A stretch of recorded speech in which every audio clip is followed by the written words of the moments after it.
Habang naghahanda si Manny Pacquiao na lumaban, isa pang Filipino legend ang bumalik sa Buenos Aires ngayong weekend. Ang dating world champion na si Nonito Donaire ay babalik ngayong weekend pagkatapos ng 2 taon para mag-headline sa isang palabas sa Buenos Aires, Argentina. Haharapin ng Filipino Flash, 42-8, 28, si Andres Campos, 17-1, sa 12 round na laban sa Casino Buenos Aires sa kabisera ng Argentina. Ang laban ay markahan ang unang laban ni Donaire mula nang matalo ang isang unanimous decision kay Alexandro Santiago para sa WBC World Bantamweight Championship noong Hulyo taong 2023.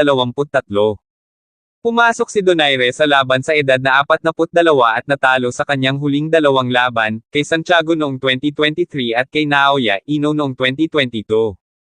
Ang huli sa dalawang iyon ay para sa IBF at WBC Bantamweight Championship. Si Donaire, na natalo sa unanimous decision kay Inoue noong 2019 sa loob ng 12 round, ay napahinto sa 2 sa rematch. Ngayon, tulad ng kababayang si Manny Pacquiao, na bumalik sa loob ng ilang linggo, muling lumalaban si Donaire sa kanyang 40s. Sa isang karera na nagsimula mahigit 24 na taon na ang nakalilipas, si Donaire ay humawak ng 9 na titulo sa mundo at humigit kumulang 15 taon na ang nakalilipas ay itinuturing na isa sa mga pinakamahusay na manlalaban sa mundo. Gayunpaman, ang kanyang stock ay nagsimulang bumaba sa pagtatapos ng kanyang karera kasama ang mga pagkatalo kina Santiago at Inoue, ang mga laban ay natalo kina Carl Frampton at Jesse Magdaleno. Napahinto din si Inoue sa 6 na round noong 2014 ni Nicholas Walters. Sa kabaligtaran, ang kalaban na si Campos ay pumasok din sa laban matapos manalo ng 2 sa kanyang huling 4.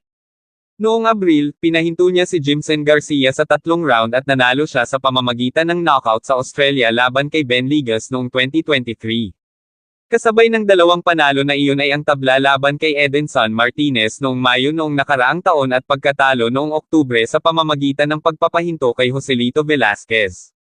Marahil ang pinakakapansin-pansin na pangalan sa record ni Campos ay ang kay Sonny Edwards, na nagpasya sa kanya sa 12 round noong Hunyo taong 2023 sa Wembley Arena.